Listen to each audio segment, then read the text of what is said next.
And today I'm here because we wanted to talk about Senate Bill 167, which gives in-state tuition benefits to illegal aliens.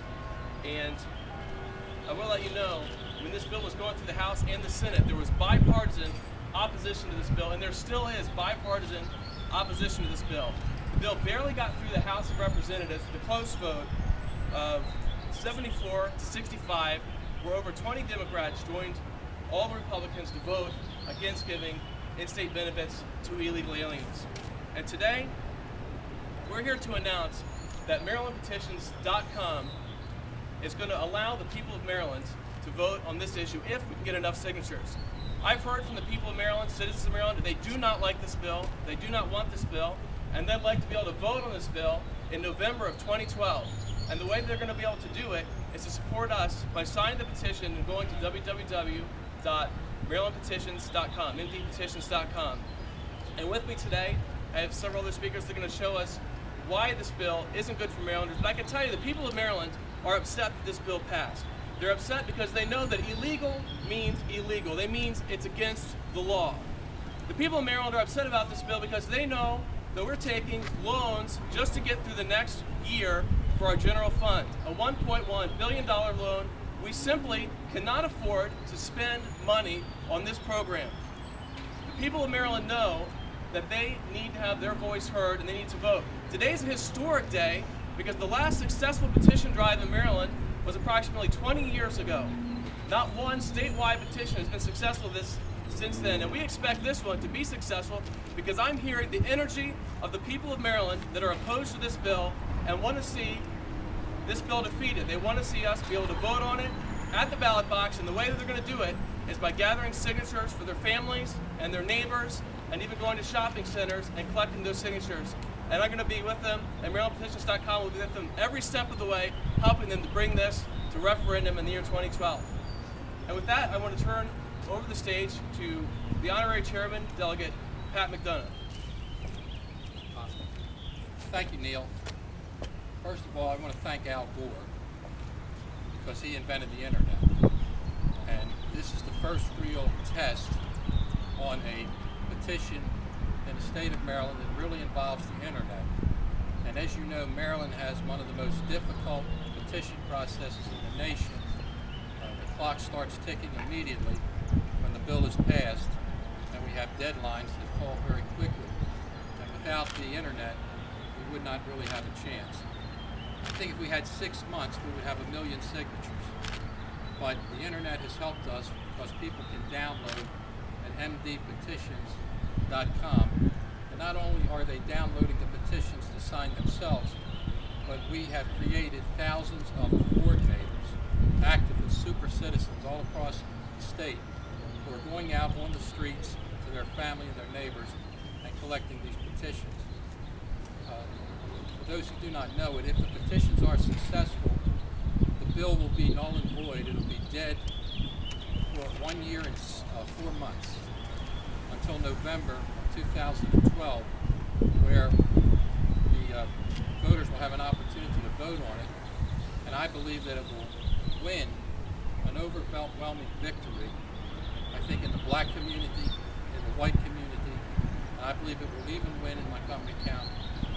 And when that occurs, it'll send a message to the fellow who lives in that house over there, to the leaders of the General Assembly, to Casa de Maryland, to the ACLU, to the spendaholics and the taxaholics, and to all of those radical liberals who represent the General Assembly in Washington, D.C. suburbs, that they are totally out of touch and disconnected with the real people of this state. And when the real people of this state have an opportunity to speak, they will speak loudly and clearly.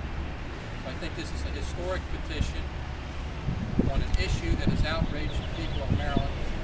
The passion level is dramatic.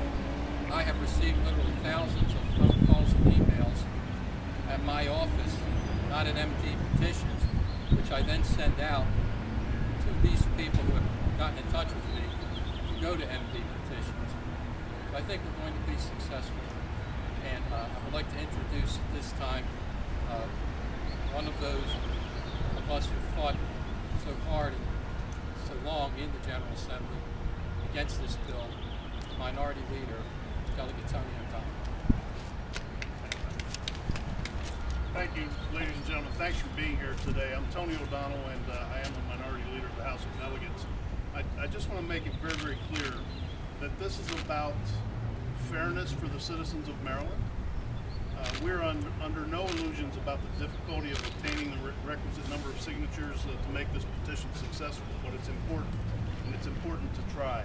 At a time when Marylanders continue to struggle to pay their bills, their food bills, their gasoline bills, their electricity bills, their college tuition bills, this state and this General Assembly is offering taxpayer-provided benefits to people who are not even here legally. We find that that's wrong. We find that it's worth the effort to try to give the citizens of Maryland a chance to vote on that and see what they think about it. Most of the people I talk to say that it's not the right thing to do, that we shouldn't be spending money on something we can't afford right now. And the bottom line is this central question that has not been able to be answered. If you provide an easier education for people who can't work in your state lawfully, people cannot work lawfully because they can't obtain a Social Security number lawfully to pay their taxes properly, why would you ever offer that benefit? It doesn't make sense. So I'm here to offer my support. I know Neil's doing a good job. Pat is doing a good job, Pat McDonough, and now I'd like to introduce another delegate who wants to say a few words and who is a valued member of our caucus here in the House of Delegates, Delegate Justin Reedy from Carroll County. Justin. Thank you. I'm Justin Reedy, representing Carroll County, and I'm one of the youngest members of the General Assembly, so I have a very vivid memory of the high cost of college education. I know that families and parents are struggling to help their kids pay for college. I know that kids out there whose parents maybe can't afford to help them pay for college are having to foot the bill on their own, taking out loans, working hard to get through school. And what this bill does, what Senate Bill 167 does is it basically says we're going to take those taxpayer-funded benefits that are supposed to go to people who pay they and their parents are paying taxes here and are legally present in our state. We're taking those benefits and we're giving those spots and those benefits away to people who are not here legally. And this isn't really about punishing the children of illegal immigrants. What it's about is the rule of law and fundamental fairness to those members of our society that are paying taxes here legally. And so what we must do is, this is a nonpartisan effort. MDPetitions.com is seeking to get all Marylanders involved. We have Republicans, Democrats, Independents, and other that are working very hard to gather signatures and to take this to referendum so that we can let the voters have a say. Because the overwhelming majority of people that I've spoken to and that many of my colleagues on both sides of the aisle have spoken to say this is a big mistake. We just went through a General Assembly session where we actually, at least according to the leadership of the General Assembly, we made big cuts in state funding for many different things. Yet somehow we had enough money to subsidize illegal immigrants attending our schools.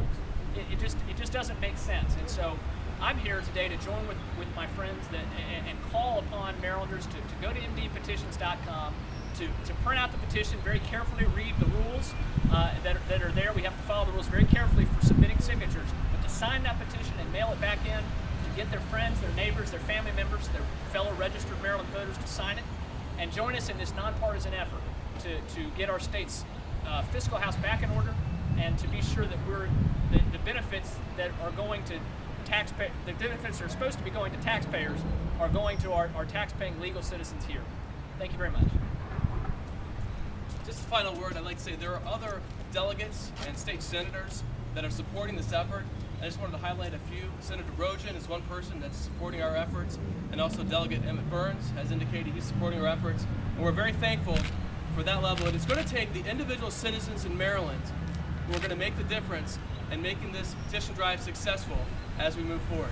So thank you very much.